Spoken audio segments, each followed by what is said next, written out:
side. Let's get it done. The American public expects us to. Yield the floor.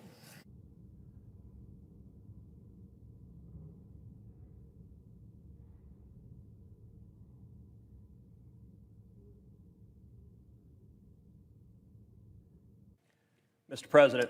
Senator from Texas is recognized. Mr. President, this is a time of extraordinary crisis for our nation. In this time of crisis, I call upon each of our colleagues on both sides of the aisle to rise above. Rise above petty partisanship. Rise above the bickering that so often consumes Washington. Rise above and put first the priorities of the millions of Americans who are hurting. Look, there is a time for political disagreements. There's a time for policy disagreements.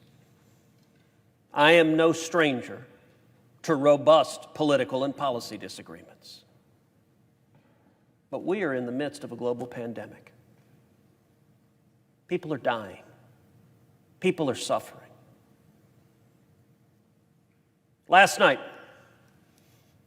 when this Senate voted on whether to move forward with emergency relief legislation for the millions of people being devastated by the economic disaster we're seeing as a result of the coronavirus epidemic, every single Democrat in this body voted to block consideration of this bill.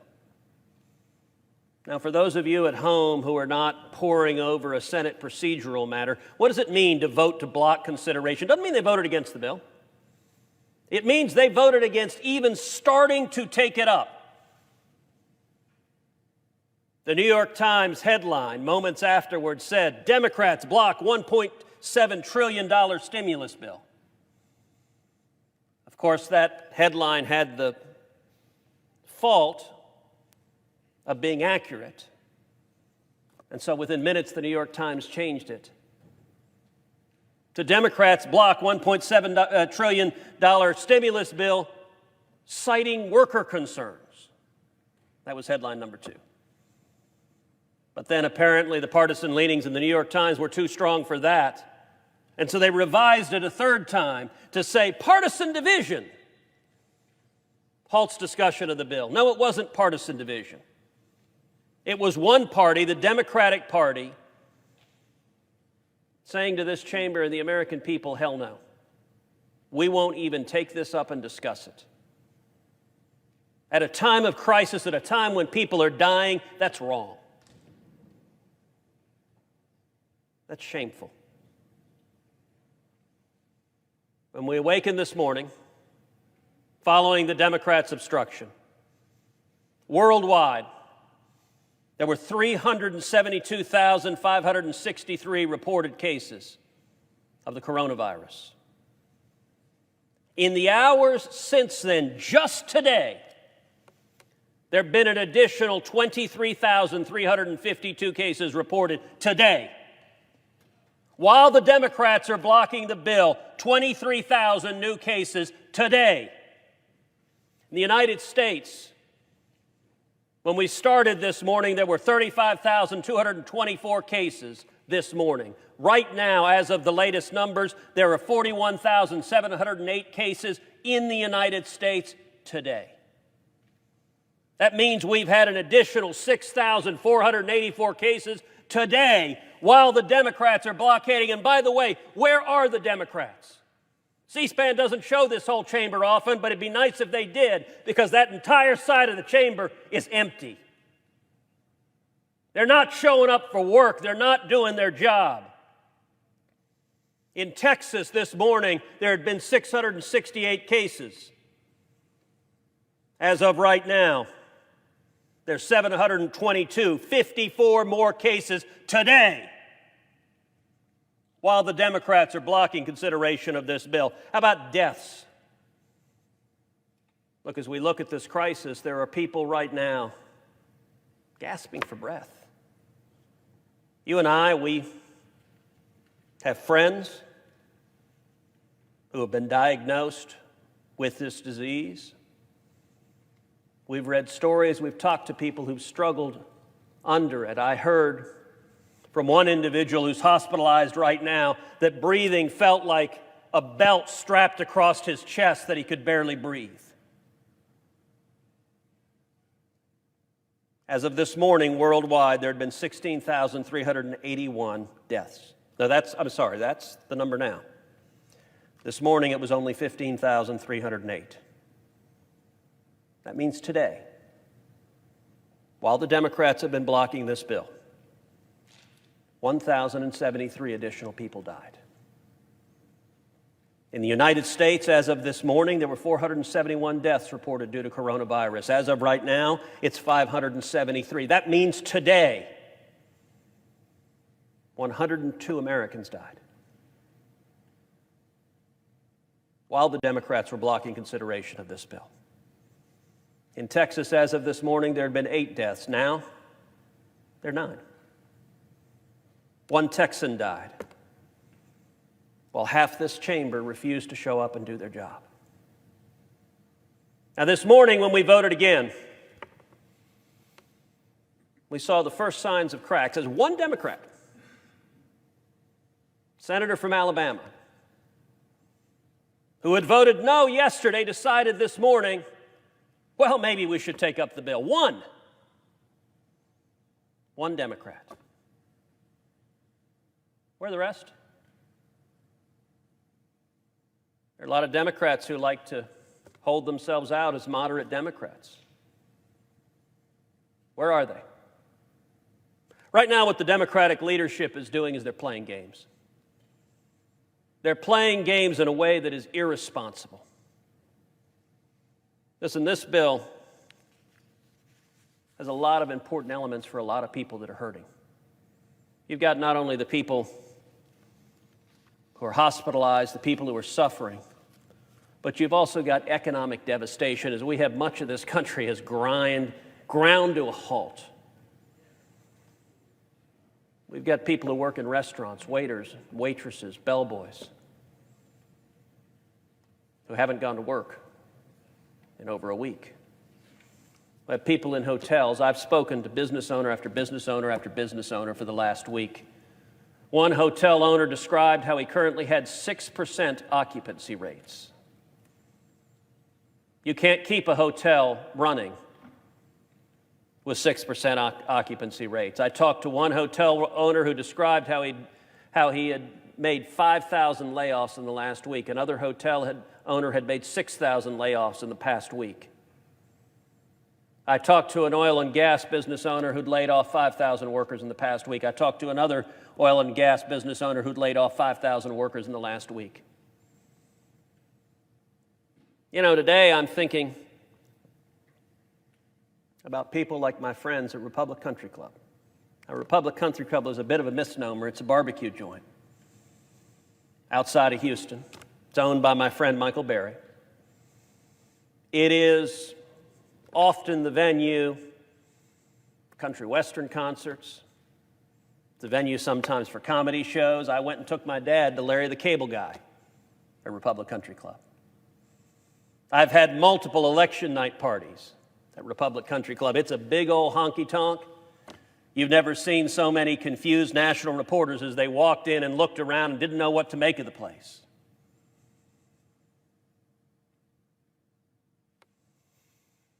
Father's Day, a year ago, I did a Father's Day party at Republic Country Club.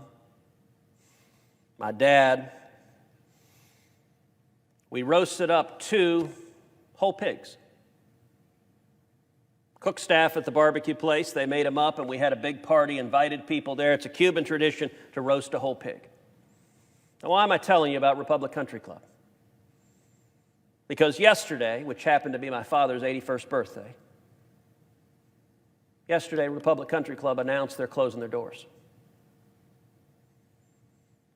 Yesterday, Michael Berry sent out a tweet telling first responders, telling police officers and firefighters and everyone on the front line, he said, drive by Republic Country Club today, March 23rd.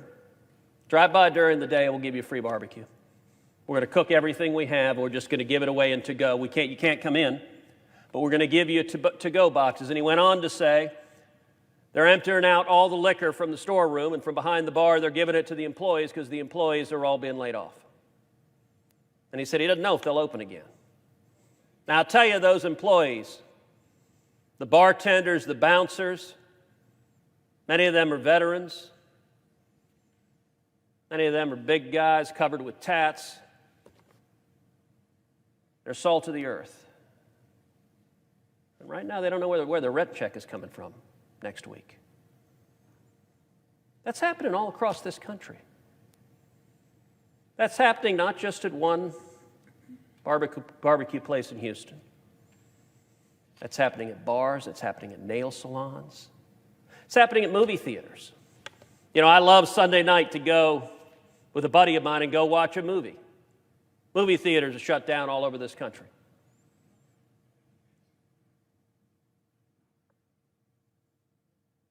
Retail stores.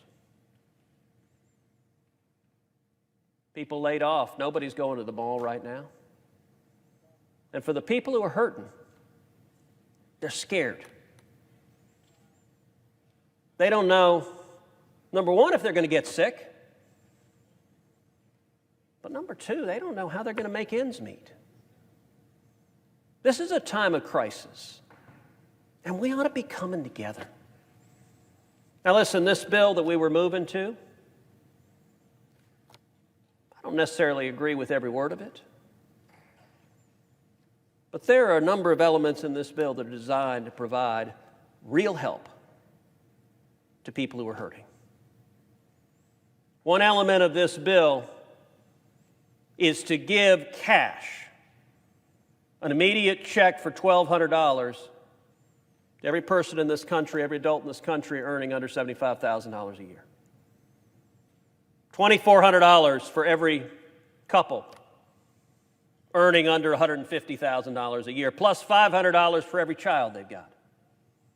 Now, you want to talk about real relief. For people that are scared, they're saying, what do I do next? Those are checks that are coming in the mail. And what have the Democrats said? No, halt the checks. Right now, those checks aren't coming, and they aren't coming for one reason, because the Senate Democrats are blocking taking up that bill. In many circumstances, that would not be the right policy outcome, to just send checks to people. But at a time of crisis, where you need people just to be able to make it to tomorrow, putting some resources in their hands makes a big difference. Another element of this bill that is being blocked by Senate Democrats is $350 billion in emergency loans to small businesses like Republic Country Club, to small businesses like restaurants and bars, to small businesses like nail salons and barber shops and movie theaters and dress shops and hardware stores. Small businesses that are right now putting up the sign saying closed for coronavirus. Now, those emergency loans are designed to be given with the condition that they keep their employees on payroll. A lot of these small business owners want to keep their employees on payroll, but they don't have the cash. Under the terms of this bill, those loans are forgiven if they keep their employees on payroll. By the way, the Democratic talking point is, oh, this is just cash to businesses. Tell that to the owner of the barbershop, who takes an emergency loan to not fire all of her employees. That loan, under the terms of it's forgiven if the employees stay on the payroll. The Democrats are blocking that right now. What about unemployment insurance? The job numbers coming out shortly, I expect to be massive in terms of the job losses. I think we'll see north of 2-3 million people who've lost their jobs, and the numbers are getting worse. Every phone call I have is with more and more people that are losing their jobs. It is bad. It will come back, but it is bad right now. We need emergency support to get people through this dark time. This bill had $250 billion for additional unemployment insurance. What did that mean? That's an additional $600 per week for an additional 13 weeks. If you're one of the waitresses right now, who's just been told your job's gone away and you apply for unemployment insurance. If this bill passes, you get an extra $600 immediately. But you know what? You don't right now. Because Senate Democrats are blocking this. Now, if they have reasonable concerns, they're welcome to raise them. And by the way, this bill was drafted with the participation of nearly a dozen Senate Democrats who were actively part of the task forces submitting suggestions. In fact, one of the suggestions the Democrats submitted during the drafting was plus up those unemployment insurance numbers. And they got agreement. This was drafted in a bipartisan manner, but what happened? I got to tell you, yesterday, Sunday, most of us thought we were going to move to this. But then Nancy Pelosi decided it was time to play politics. Decided to throw a grenade into the whole process. And she had a list of demands, an over 1,000-page bill that she drops out of nowhere. And the demands she's pushing, I ask you, do these have anything to do with the coronavirus epidemic? A number of people have cited the famed quote from Rahm Emanuel, who's President Obama's chief of staff, "Never let a good crisis go to waste." Sadly, we're seeing the embodiment of that cynical approach right now. Because all the people out of jobs the Democrats are using to push, what are they pushing for? Changing the emission standards on airplanes. Mr. President, what the hell do the emission standards on airplanes have to do with thousands of people dying and millions of people out of work in the coronavirus epidemic? Don't treat this bill like a partisan Christmas list. And by the way, you know, Republicans, we've got things we would like to advance too. Things I believe in deeply. You want to talk about what I'd like to do? I'd like to abolish the IRS. I've campaigned on that all over the country. I'm going to continue fighting for that. But, Mr. President, I'm not standing here with an amendment saying, as part of this emergency relief, let's abolish the IRS. There's a place for that political and policy discussion. The Democrats are pushing wind and solar tax credits. Mr. President, what in the hell does a windmill have to do with this crisis? Other than there's some Democratic lobbyists getting fat and rich, and they're willing to extort a crisis to try to advance their political agenda. Mandates on corporate board diversity. So these are Democrats that want to social engineer. Now listen, I actually have a lot of problems with corporate boards. I think we have far too many corporate boards that are docile and do what management wants. That's a serious problem. A lot of discussion about stock buybacks. I'll tell you what I get concerned about stock buybacks is when you have compensation agreements in place that the executives get rich if they get a short-term boost in share price, and it ends up hurting the shareholders. So I'd love to see actually more vigorous boards of directors that make sure that you're not creating incentives to gain the stock price. That's a reasonable question. But they want to mandate effectively quotas on boards of directors. Mr. President, what in the hell does that have to do with this crisis? The Pelosi wish list wants to restructure the debt for the post office. Mr. President, last I checked, look, our postal workers, they go through wind and rain and snow, but they haven't been laid off.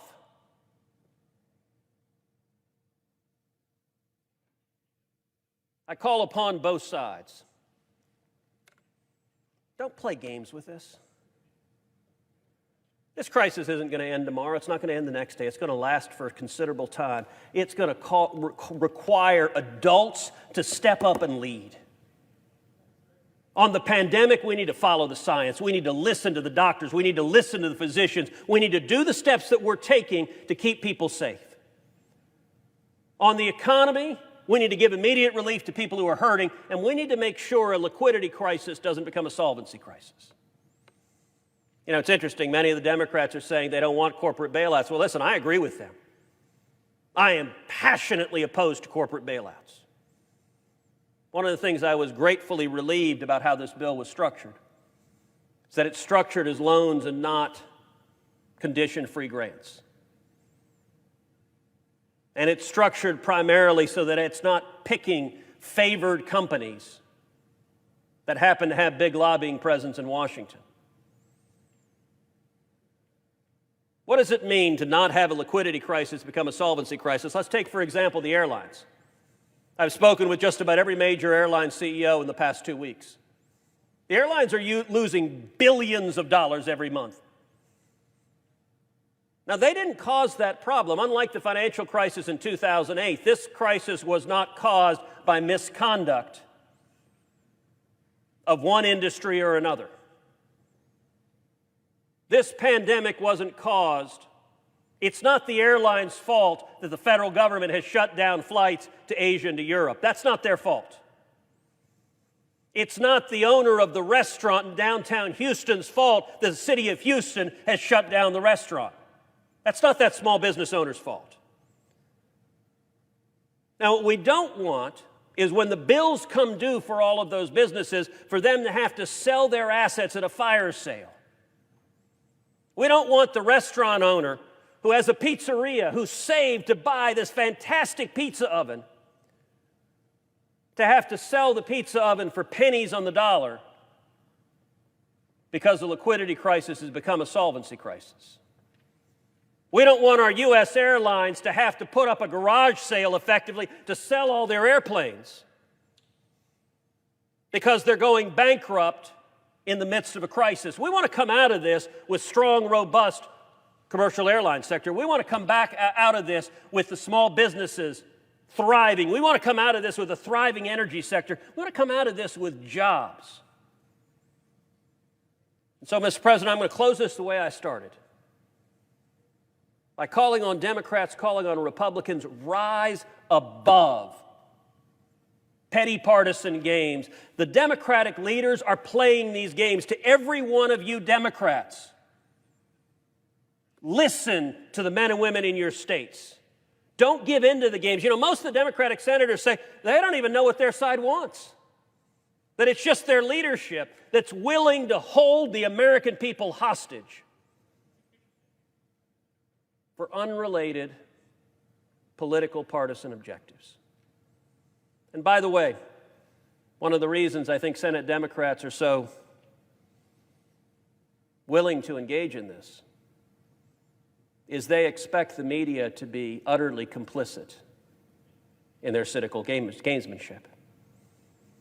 So we stand here this afternoon, it is not only the Democratic side of the chamber that is empty, but as I look up to the press, nobody's there. There's not a single reporter sitting in the chamber. We've seen the New York Times. Actually, there's nobody sitting in the chamber, so they may have closed the chamber, in which case that may have been an unfair assault. But it's not an unfair assault to say the New York Times is changing their headline to give political cover for the games of the Senate Democrats. This is a time of crisis. It's not a time to play games. It's a time to rise above. It's a time to stand for the American men and women. It's a time to stand for jobs. It's a time to help protect people's lives. Mr. President, I yield the floor. Senator from Alaska. Mr. President, we've heard a lot of passion here on the Senate floor this afternoon. A lot of anger, a lot of frustration. And it stems